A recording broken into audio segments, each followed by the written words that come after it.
Princess Zarathel stood in the great hall of the Galactic Concordat. Her blue skin shimmered under the bright lights. Her white hair fell like silk down her back. She was beautiful, even by the standards of her own people, the Vilthara. But her purple eyes showed no emotion as she listened to the terms being read aloud. The human delegation offers military support against the Kresh Horde, the speaker announced. In return, they request a formal alliance sealed by marriage between their representative and Princess Zarathel. Zarathel wanted to laugh, or perhaps scream. Her people had ruled the galaxy for 3,000 years. The Vilthara Empire had the finest soldiers, the best ships, and the most honored military traditions. They had never lost a war. Until now. The Kresh had changed everything. These insect creatures came from beyond the galaxy's edge like a plague.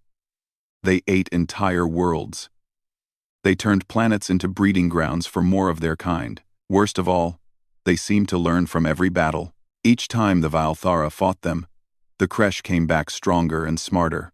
Now her proud empire was dying. They had lost half their territory in just 5 years. Billions of her people were dead or missing. The royal fleet, once 5,000 ships strong, was down to 800 vessels. They needed help, even if it meant accepting aid from these newcomers called humans. Zarathel had studied the humans before coming to this meeting. They were a young race, barely 200 years in space. They were small and weak compared to most galactic species. They lived such short lives that they barely had time to learn anything useful. Their technology was crude, and their military was untested against real enemies, but they were offering help when no one else would. The other great powers were too busy protecting their own borders from the Kresh to spare any ships for the Vilthara. Only the humans had stepped forward with an offer of alliance. She looked across the room at their representative. Marcus Chen was his name. He was about average height for a human, with dark hair and brown eyes. He wore a simple blue uniform without any of the decorations that marked rank among her people. His face was calm, almost peaceful. He looked more like a clerk than a warrior. When their eyes met, Marcus gave her a small nod. There was no hunger in his gaze, no desire to possess her. He understood this was business. Nothing more. That was something. At least, Princess Zarathel, the speaker continued. Do you accept these terms on behalf of the Vilthara Empire? She closed her eyes for a moment. Her father had died in the last battle defending their capital world. Her brother had vanished with the Third Fleet 6 months ago. She was the last of the royal bloodline, and her people's survival rested on her shoulders. I accept, she said. Her voice carried across the silent hall. The ceremony that followed was simple and cold. There were no celebrations, no joy. Just two people standing before witnesses, speaking words that would bind their races together. Marcus repeated his vows in perfect Viltharan, though his accent was strange. Zarathel spoke her words in both languages. When it was over, they were married, husband and wife, allies bound by law and ceremony.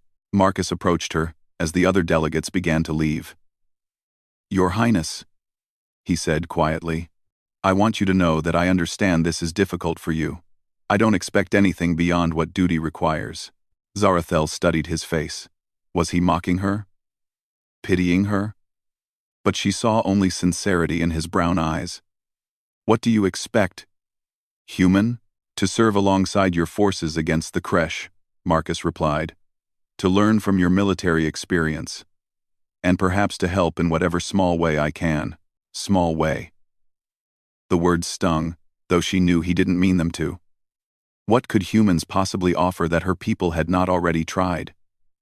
Their ships were slow and clumsy. Their weapons were primitive. Their soldiers had never faced an enemy like the Kresh. Our quarters will be on the flagship, she told him. You will have your own room. I expect you to stay out of my way during military operations. Marcus nodded. Of course, Your Highness. 3 days later, they boarded the Times Eternal Vigilance Asterisk, the pride of what remained of the Vilthara fleet. The ship was 2 miles long and carried 5,000 crew members. Its white hull gleamed like polished bone, and its weapons could crack a moon in half. Zarathel showed Marcus to their shared quarters. The rooms were large and beautiful, decorated with crystals that glowed softly in the dim light. There were separate sleeping chambers, a shared common area, and a small office space. "The human fleet will arrive tomorrow," she told him. 25 ships, I'm told. That's helpful." She tried to keep the disappointment out of her voice. 25 ships would barely make a difference against the thousands of Kresh vessels they faced. "They're good ships," Marcus said quietly, "and good crews. We may surprise you." That night, Zarathel lay in her bed and stared at the ceiling. Through the thin walls, she could hear Marcus moving around in his room. He was reviewing reports, she realized. Learning about Kresh tactics and Valthara battle formations. At least he was taking his duty seriously. That was more than she had expected from a human. The next morning, the human fleet arrived.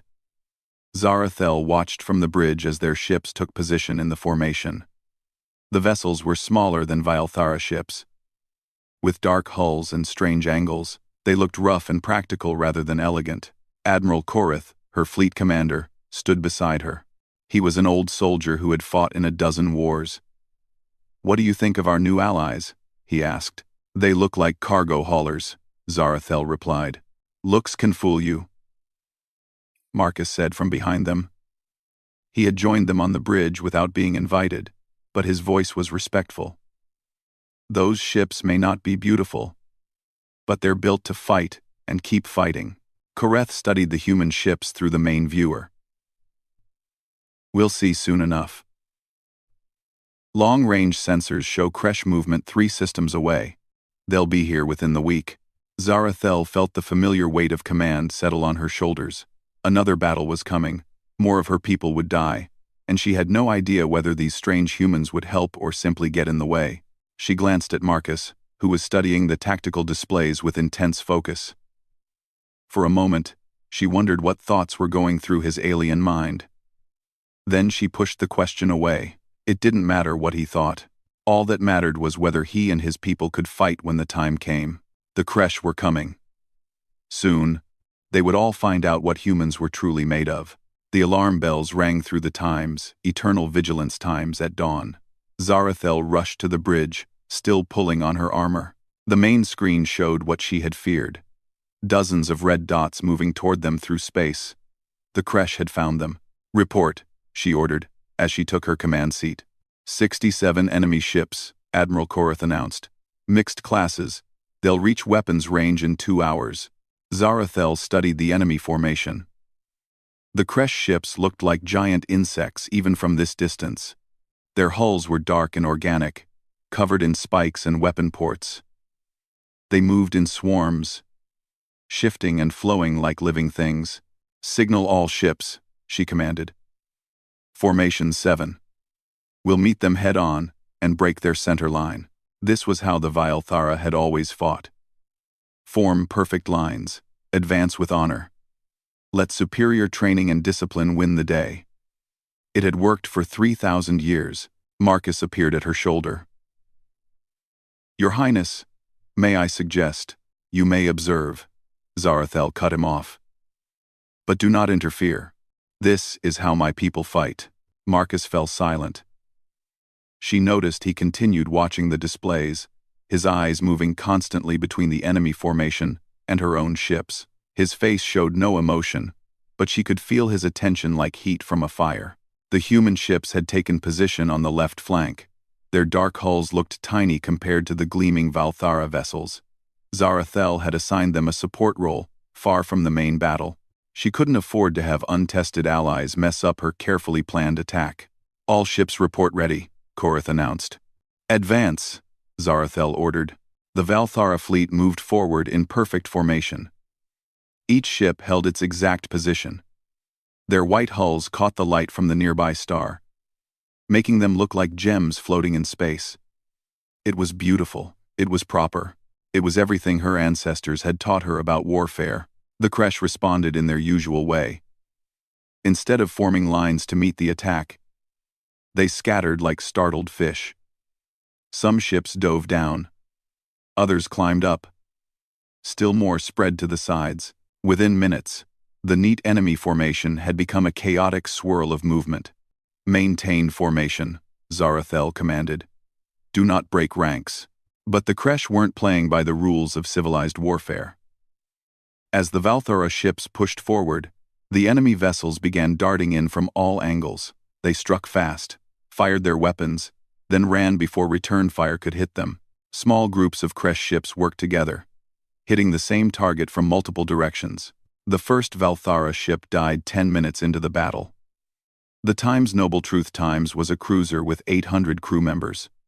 5 Kresh destroyers hit it at the same time, tearing through its shields and armor. The ship broke in half, spilling fire and bodies into space. "Reform on the Times Noble Truth's Times position," Zarathel ordered. But as her ships tried to maintain their formation, more Kresh vessels struck from unexpected angles. The enemy seemed to know exactly where to hit. They focused fire on command ships and support vessels. They ignored heavily armored battleships and went after supply ships and medical cruisers. Every target they chose made the Valthara formation weaker. Another ship died, then another. The perfect lines that had defined Valthara warfare for millennia began to bend and crack under the pressure. "They're not fighting," Korith growled. "They're hunting." Zarathel felt sweat on her forehead despite the cool air on the bridge. This wasn't how battles were supposed to work. Where was the honor in these hit-and-run attacks? Where was the courage in refusing to meet her fleet in honest combat? "Your Highness," Marcus said quietly. "Permission to speak?" "What?" she snapped, not taking her eyes off the tactical display. "The Kresh are using pack tactics," Marcus explained. "Like wolves hunting deer. They're trying to panic your formation and pick off isolated ships." "I know what they're doing," Zarathel replied. "But formation fighting is how civilized species conduct war. We will not be dragged down to their level." Marcus was quiet for a moment. Then he said, "With respect, Your Highness, they don't care about civilization. They only care about winning." Before Zarathel could respond, the bridge shook as enemy fire hit their shields. A group of Kresh fighters had broken through the formation and were attacking the flagship directly. The return fire from her escorts was too slow and too predictable. The enemy ships danced between the energy beams like they were playing a game. More ships fell. The Times, Bright Honor, *. The Times, Sword of Justice, *. The Times, Dawn's Promise, *. Each loss weakened the formation further. Each death made the next attack easier for the Kresh. "Ma'am," the communications officer called out. "Captain Tavash requests permission to break formation and pursue the enemy destroyers." "Denied," Zarathel said immediately. "All ships will hold position." But even as she gave the order, she could see it was failing. Her beautiful, perfect formation was being torn apart piece by piece. The Kresh weren't trying to defeat her fleet in honest battle. They were trying to make her people panic and scatter. And it was working. After 3 hours of fighting, Zarathel finally gave the order she had hoped never to speak. "All ships, retreat to jump point 7. Emergency withdrawal." The surviving Valthara ships pulled back, still trying to maintain some kind of formation even as they ran. The Kresh followed for a while, snapping at the rear guard like wild dogs chasing wounded prey. Then they seemed to lose interest and turned back to pick over the wreckage. In her ready room afterward, Zarathel stared at the casualty reports. 14 ships lost. 8,000 crew members dead or missing. For what? They hadn't even damaged the enemy fleet significantly. "The families will be notified," Admiral Korith said quietly. He looked older than she had ever seen him. "And the memorial services will be held according to tradition." Zarathel nodded, not trusting her voice. 8,000 people had died because of her orders. 8,000 soldiers who had trusted her to lead them wisely. A soft knock on the door interrupted her thoughts. "Come," she called. Marcus entered, carrying a datapad. He looked tired but not defeated. "Your Highness, I've been analyzing the battle records. I think I've found some patterns in their attack methods." "Patterns?" Zarathel looked up at him. What kind of patterns? Marcus activated his datapad, showing a three-dimensional map of the battle. The Kresh attacks weren't random. They followed specific priorities. Command ships first, then support vessels, then isolated combat ships. They ignored targets that were well protected or positioned to receive quick help. Quote, "So?" Zarathel said. "They attacked our weak points. Any competent enemy would do the same, but they did it too perfectly," Marcus replied, "almost like they knew our formations before we deployed them. And look at this." He highlighted several points on the map. Every time one of our ships moved to help another, the Kresh were already in position to intercept. They were predicting our responses. Zarathel studied the display. She had to admit that Marcus was right. The enemy movements had been almost supernatural in their timing and accuracy. "What are you suggesting?" she asked. Marcus hesitated. "That maybe we need to think about this differently. The Kresh aren't fighting the kind of war your people are trained for. They're fighting like—" He paused, searching for the right words. "Like what?" "Like humans," Marcus said quietly. "Like creatures who care more about survival than honor. More about winning than looking good while they do it." The words hit Zarathel like a physical blow. Was he saying that humans fought like the Kresh? Like animals instead of civilized beings? But as she looked at the battle records again, she began to understand what Marcus meant. The Kresh had fought to win. Not to prove their courage or maintain their traditions. They had used whatever tactics worked, regardless of how they looked to others. Maybe that was why they were winning. "What would you do differently?" she asked, surprising herself with the question. Marcus looked at her for a long moment. Then he began to explain.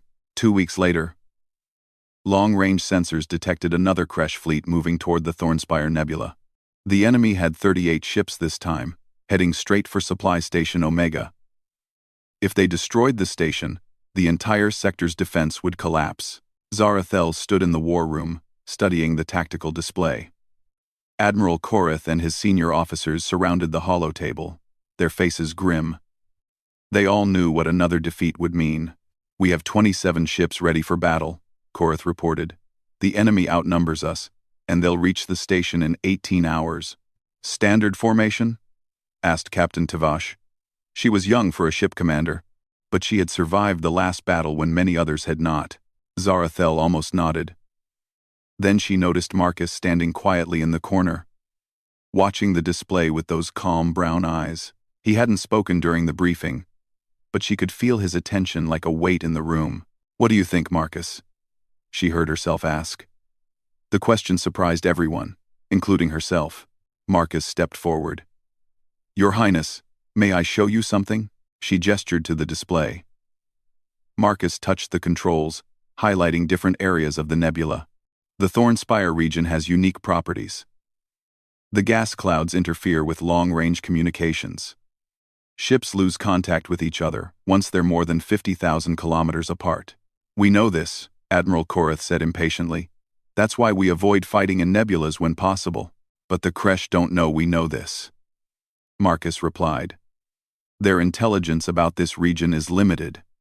They think it's just another patch of space." Zarathel leaned forward. "What are you suggesting?" Marcus touched more controls. The display changed, showing ship movements and timing sequences. "We let them enter the nebula first. Then we split our forces into small groups and attack from multiple directions. When their communications break down, their coordination will fail." "Split our forces?" Captain Tavash sounded shocked. "That goes against every principle of fleet combat." "Exactly," Marcus said. "Which is why they won't expect it." Admiral Korith shook his head. "Too risky.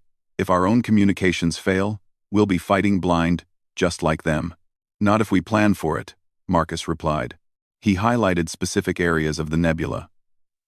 "We position our groups here, here, and here. Each group has pre-planned objectives and timing. We don't need constant communication because we know what everyone else is doing." Zarathel studied the plan. It was unlike anything she had ever seen. Instead of one large battle, Marcus was proposing dozens of smaller fights, all happening at the same time. It seemed chaotic and dangerous.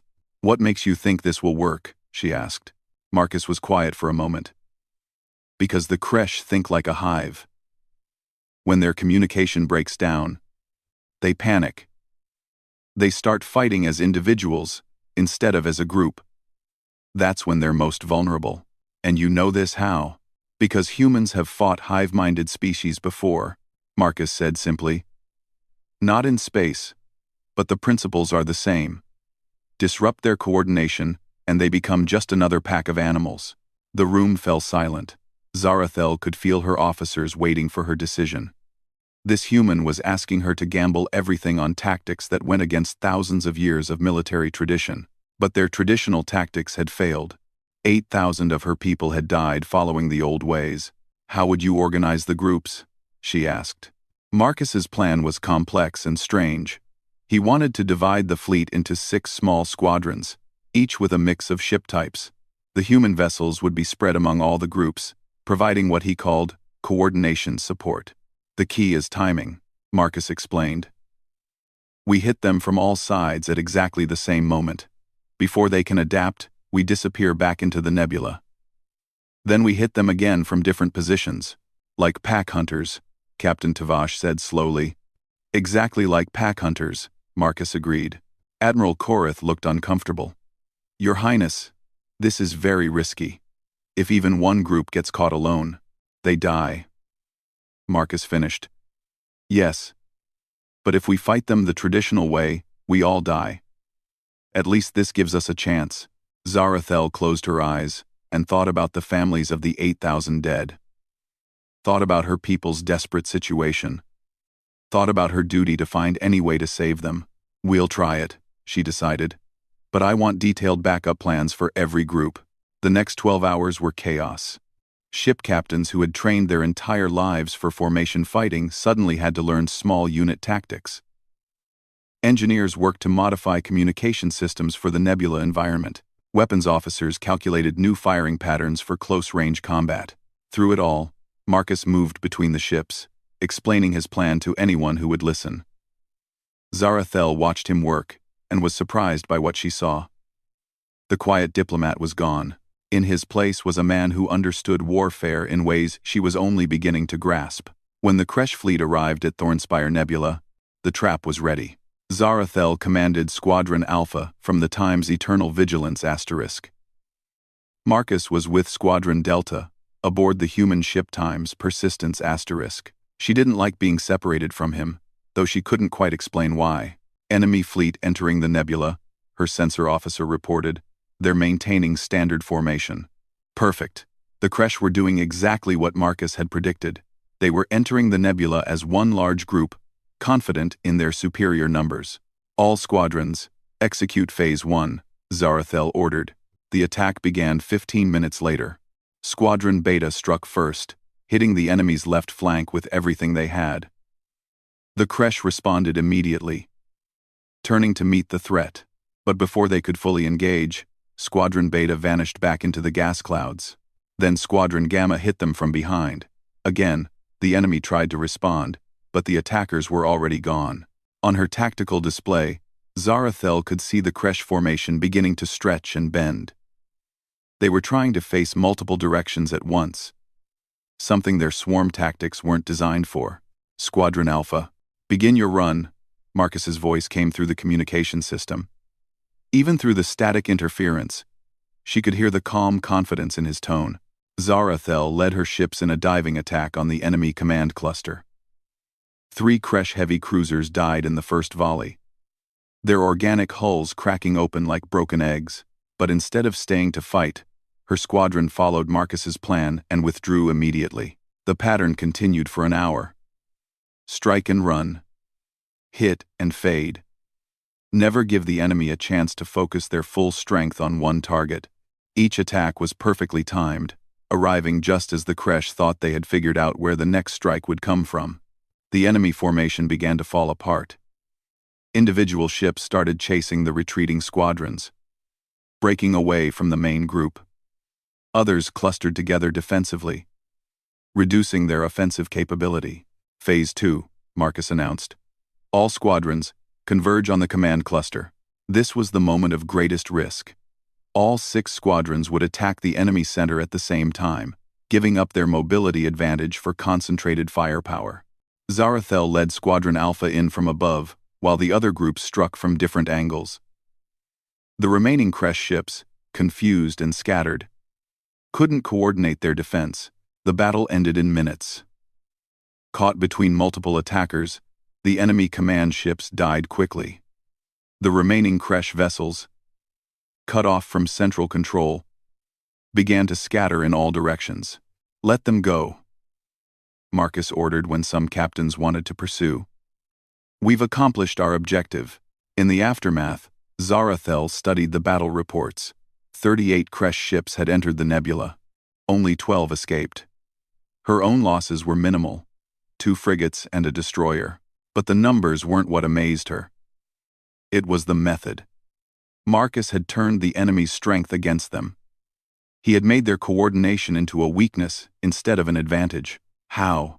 she asked him when they met aboard the Time's Eternal Vigilance times afterward. Marcus shrugged. "The Kresh fight like insects, because that's what they are. Insects are strong when they work together, but weak when they're alone. So you separate them. But how did you know their communication would fail in the nebula?" Marcus looked at her with those calm brown eyes. "Because I studied every battle record you have. I looked for patterns, weaknesses, anything that could be exploited. That's what humans do. We adapt." Zarathel felt something shift in her understanding. This wasn't luck or cleverness. Marcus had spent months learning everything about their enemy. He had found weaknesses that her own military experts had missed. "What else have you found?" she asked. Marcus smiled for the first time since she had known him. "Oh, Your Highness, this was just the beginning." 1. Word of the victory spread through the fleet within hours.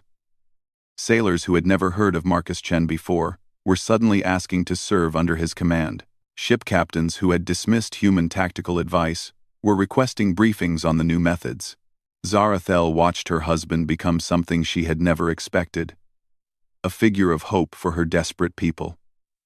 And for the first time since their marriage, she began to wonder what other surprises humanity might have in store for the galaxy. News of the Thornspire victory spread across the galaxy faster than hyperspace messages. Within days, Marcus Chen's name was known on every Valthara world, the human who had destroyed a superior Kresh force without losing a single major ship. Zarathel watched the transformation with growing amazement.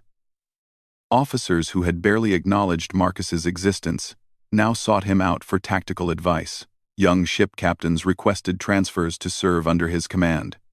Even Admiral Koreth, who had served for 40 years, spent hours studying Marcus's battle reports. "The requests keep coming," Koreth told her as they reviewed personnel files. "Captain Novell wants to modify her ship's weapon systems according to human recommendations. Commander Talas is asking permission to reorganize his squadron using the new formation patterns." Zarathel nodded. But her attention was on Marcus himself. He sat at the planning table, surrounded by star charts and tactical displays, quietly answering questions from a group of junior officers. His manner was still calm and respectful, but something had changed. When he spoke about warfare now, people listened with the intensity of students before a master. "What's our next target?" she asked. Marcus looked up from his charts. "The Kresh are regrouping at Sigma Draconis. Intelligence reports suggest a major staging area with supply ships and reinforcement fleets. If we can destroy it, we set back their advance by months." "How many ships?" Admiral Koreth asked. 73 at last count," Marcus replied. "But they're spread across 3 different positions. And they're expecting us to attack." The number made several officers exchange worried glances. Even with their recent success, attacking 73 enemy ships seemed impossible. "What do you propose?" Zarathel asked. Marcus activated the main display, showing the Sigma Draconis system. "We don't attack their ships. We attack their minds." He began explaining a plan so complex that Zarathel had trouble following it at first. It involved creating fake fleet movements, sending false communications, and using the Kresh's own intelligence network against them. Marcus wanted to convince the enemy that massive Valthara reinforcements were coming from multiple directions. Psychological warfare, Captain Tivash said, her voice uncertain. Making them think we're stronger than we are. More than that, Marcus replied. Making them panic and make mistakes. The Kresh are intelligent, but they think like insects. When they feel threatened, they cluster together for protection. We can use that instinct against them. Over the following week, Marcus's plan unfolded across multiple star systems. Human ships, modified to look like Valthara vessels on long-range sensors, appeared and disappeared at strategic locations. False communications were broadcast on frequencies the Kresh were known to monitor. Merchant ships were rerouted to create the appearance of massive supply movements. Zarathel found herself spending more time watching Marcus work than focusing on her own duties. His methods were unlike anything in Valthara military doctrine. He seemed to understand not just tactics and strategy, but the psychology of entire species. "Where did you learn this?" she asked him one evening, as they reviewed intelligence reports in their quarters. Marcus looked up from his datapad. "Learn what?" "To think like this. To see patterns that trained military officers miss. To predict how an enemy will react before they know it themselves." Marcus was quiet for a moment. "Humans have been fighting wars for our entire history," he said finally. "Not just against other species, but against each other. We've had to learn every possible way to win, because losing meant extinction. But your people are supposed to be peaceful," Zarathel said. "The reports we received before the Alliance said humans were more interested in trade and exploration than conquest." Marcus smiled, but there was something cold in his expression. "We are peaceful. That's why we're so good at war. Peace is something worth fighting for." The attack on Sigma Draconis began 3 days later. But it wasn't an attack in any traditional sense. Instead of charging in with guns blazing, Marcus had the fleet approach from multiple directions, just out of weapons range. The Kresh reacted exactly as predicted. Faced with what appeared to be a massive Valthara force, they pulled their scattered squadrons together into a defensive cluster around their main supply depot. "They're grouping up," Admiral Korath reported. "All 73 ships in a single formation. Perfect," Marcus said. He turned to the communications officer. "Signal the ghost fleets. Begin Phase 2. What happened next would be talked about in military academies for centuries. The massive Valthara reinforcements that had terrified the Kresh revealed themselves to be illusions. Fake sensor readings created by modified probe drones. False communications generated by computer programs. The enemy had been fighting shadows, but while they had been distracted by phantoms, real human ships had been positioning themselves around the system's gas giant. When the Kresh finally realized they had been tricked, it was too late. Marcus didn't destroy the enemy fleet. Instead, he destroyed their fuel supply. A coordinated strike on the supply depot's storage tanks created a chain reaction that wiped out months of accumulated resources. Without fuel, the Kresh ships couldn't run, couldn't fight effectively, and couldn't call for help. The enemy fleet surrendered within hours. 73 ships, Captain Tivash said in amazement. And we didn't fire a shot. At most of them, Zarathel stared at the tactical display showing the disabled Kresh fleet. Marcus had defeated a superior force using nothing but misdirection and psychology. It was brilliant. It was terrifying. And it was completely outside everything she thought she knew about warfare. That night, she found Marcus in their quarters, working on what looked like a comprehensive analysis of galactic military capabilities. The screen showed detailed breakdowns of ship designs, tactical doctrines, and psychological profiles for dozens of different species. "What is this?" she asked. Marcus looked up, then seemed to realize what she was seeing. For the first time since she had known him, he looked uncomfortable. "Research," he said simply. Zarathel moved closer to read the displays. What she saw made her blood run cold. Detailed analysis of Valthara military weaknesses. Plans for defeating Centauri Federation fleets. Strategies for Crushing the Altarian Empire's Legendary Space Marines. This is analysis on how to defeat every major power in the galaxy, she said slowly. Yes, Marcus admitted. Including my people. Yes. Zarathel felt like the floor was moving beneath her feet. How long have you been working on this? Since before I came to the Alliance meeting, Marcus replied. Since before we were married. It's standard procedure for human diplomatic missions. Standard procedure. The words echoed in her mind. This wasn't something Marcus had done on his own. This was official human policy. They studied every species they encountered, learning how to defeat them if necessary. So you knew, she said. You knew exactly how to beat us before you ever offered to help. Marcus stood up slowly. Yes. Why? The question came out as barely a whisper. If you could defeat us so easily, why offer an alliance? Why not just take what you wanted? Marcus looked at her with those calm brown eyes that she was beginning to realize hid depths she had never imagined. Because we didn't want to fight you. We wanted you to survive. The galaxy is better with the Valthera in it than without them. But you could have conquered us at any time. Yes. Just like we could conquer the Centauri, or the Altarians, or any other species in the galaxy. But conquest wasn't our goal. Survival was. Zarathel sank into a chair, trying to process what she was learning. The quiet, respectful human she had married was not what he seemed. He wasn't a junior species seeking protection from stronger neighbors. He was a predator so sophisticated that he could destroy entire civilizations without them ever realizing they were being hunted. What are humans really? She asked. Marcus sat down across from her. We're a species that learn to survive by being smarter than our enemies, instead of stronger. We study. We adapt. We find weaknesses that others don't even know they have. And when we fight to win, not to prove our honor or follow traditions. Like the Kresh. No, Marcus said firmly. Not like the Kresh.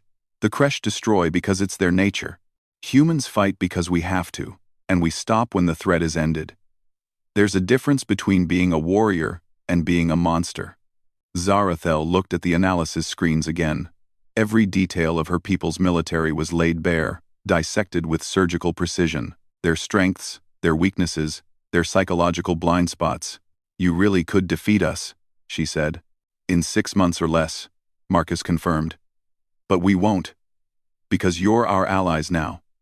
And humans protect their allies. For the first time, Zarathel began to understand what her people had really gained through their alliance. It wasn't just military support against the Kresh. It was protection from something far more dangerous. Humanity itself. She had married what she thought was a desperate human seeking her people's protection. Instead, she had bound herself to a god of war who could reshape the galaxy with nothing but his mind. The attack on the Kresh homeworld began not with ships or weapons, but with a single transmission broadcast across their entire communication network. Zarathel watched from the bridge of the Time's eternal vigilance times as Marcus stood before the main communication array. He looked smaller than usual in his simple uniform, but his eyes held a confidence that seemed to fill the entire room. Broadcasting on all Kresh frequencies, the communications officer reported. Marcus nodded and began to speak. But he wasn't speaking to Zarathel or her crew. He was speaking directly to the Kresh in their own language. Using sounds that seemed impossible for a human throat to make. The message was simple. The human fleet had analyzed Kresh biology and found a way to disrupt their hive-mind connection.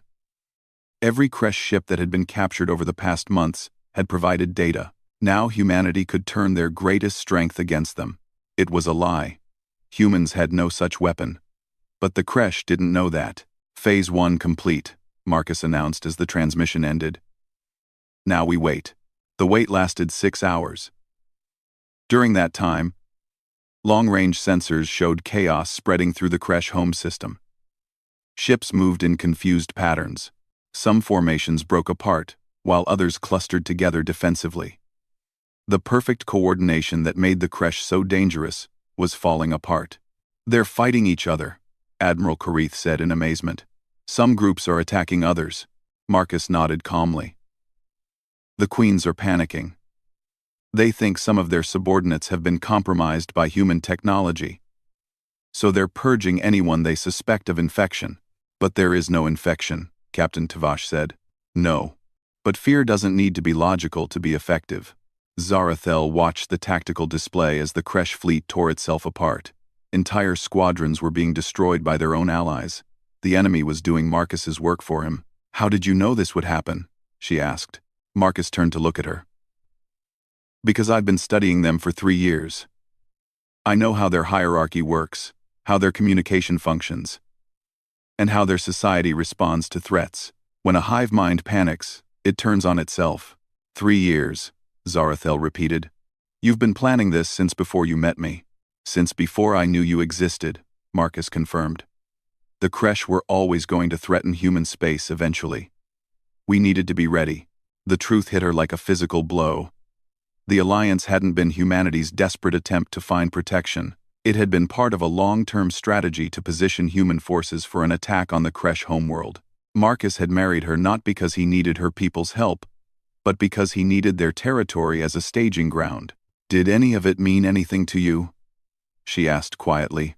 The marriage? The alliance? My people's suffering? Marcus was quiet for a long moment. When he spoke, his voice was softer than she had ever heard it. Your people's suffering meant everything to me. That's why I'm here. Before Zarathel could respond, the sensors detected new movement in the Kresh system. The surviving ships were forming up around their homeworld, preparing for the final battle. 700 ships, Admiral Korath reported, still outnumbering us 3-1. Numbers don't matter anymore, Marcus said. Signal all ships. Begin Phase 2. What followed was unlike any battle in galactic history. The human fleet didn't charge in with guns blazing. Instead, they approached slowly, broadcasting a new message on Kresh frequencies. This time, the transmission contained what appeared to be technical specifications for the fictional hive mind weapon. The effect was immediate. Kresh ships began opening fire on each other, each group convinced that the others had been compromised. Queens, who had ruled together for centuries, turned on their allies. The disciplined formations that had conquered half the galaxy dissolved into chaos. My God, Captain Tavash whispered. They're destroying themselves. Marcus showed no emotion as he watched the enemy fleet tear itself apart. Psychological warfare is the most efficient form of combat. Why destroy your enemies when you can make them destroy each other? The battle, if it could be called that, lasted 12 hours. By the end, fewer than 50 Kresh ships remained functional, and most of those were fleeing the system. The homeworld itself was defenseless, its orbital weapons turned against each other in the confusion. Signal the surviving ships, Marcus ordered. Tell them that humanity offers terms for surrender. Zarathel stared at him. You're going to let them surrender, after everything they've done? Marcus turned to face her. And for the first time since she had known him, she saw something other than calm confidence in his eyes. She saw sadness. The Kresh are what they are because of their biology, he said quietly. They can't help being predators any more than flowers can help blooming. But they can be contained, reformed, taught to live differently. You're going to try to change an entire species? We're going to try to save them from themselves. Just like we saved your people from them. The words hung in the air between them. Zarathel realized that Marcus wasn't just a brilliant strategist or a psychological warrior. He was something she had never expected. A man who fought wars so that others wouldn't have to. Over the following days, as the human fleet established control over the Kresh homeworld, Zarathel watched Marcus work to organize not conquest, but rehabilitation. He set up communication networks to help the scattered Kresh communities re-establish contact without the panic that had torn them apart. He arranged for food and medical supplies to be sent to areas damaged in the fighting. Why? She asked him one evening as they stood in their quarters, looking out at the conquered homeworld. Why what? Why care what happens to them? You've won. The threat is over. Why not just leave them to sort out their own problems? Why? Marcus was quiet for a moment. Because winning a war is easy. Building a peace that lasts is hard. And peace is what makes the winning worthwhile. Zarathel studied his face in the reflected light from the planet below. This man had orchestrated the destruction of the most dangerous military force in galactic history. He had turned their greatest strength against them and crushed them without losing a single major battle. He was, in every sense that mattered, a god of war. But he was also someone who cared more about healing than hurting. Someone who fought not because he enjoyed it, but because others needed him to. Someone who had accepted a loveless political marriage and served her people with absolute loyalty, asking for nothing in return. "I was wrong about you," she said quietly. Marcus looked at her. "About what?" "Everything. About humans. About why you married me. About what kind of person you are." "I married you for duty," Marcus said simply. "Because my people needed this alliance, and your people needed help. Nothing more. But you could have conquered us instead." "Yes. So why didn't you?" Marcus turned to face her fully. "Because conquest creates enemies. Alliance creates friends. And friends are more valuable than subjects." Zarathel felt something shift inside her chest, a warmth she hadn't expected. This man had the power to reshape the galaxy. But he chose to use it to protect, rather than conquer.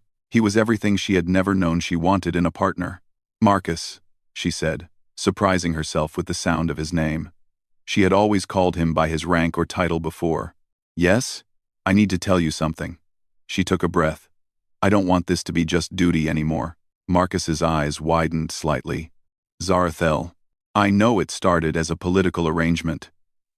I know we both accepted it because our people needed us to. But somewhere along the way, it became something else. At least for me." She reached out and took his hand. His skin was warm, more human and real than she had expected. "You saved my people," she continued. "Not because you had to, but because you chose to. You could have taken everything we had, but instead, you gave us everything we needed. You're the most dangerous person in the galaxy, and you chose to fight for me instead of against me." Marcus looked down at their joined hands. "Zarathel, you should know something about humans. We don't do anything without a reason. Even falling in love. Then what's your reason?" Marcus smiled, and this time the expression reached his eyes. "Because somewhere along the way, duty became choice. And choice became love." They stood together in the quiet of their quarters, looking out at the stars that Marcus had conquered not for himself, but for the woman beside him. The war was over. The galaxy was safe. And for the first time since their marriage, they were together not because they had to be, but because they wanted to be. Outside their window, human ships moved between the stars, not as conquerors, but as guardians. The god of war had chosen peace, and peace would be his greatest victory of all.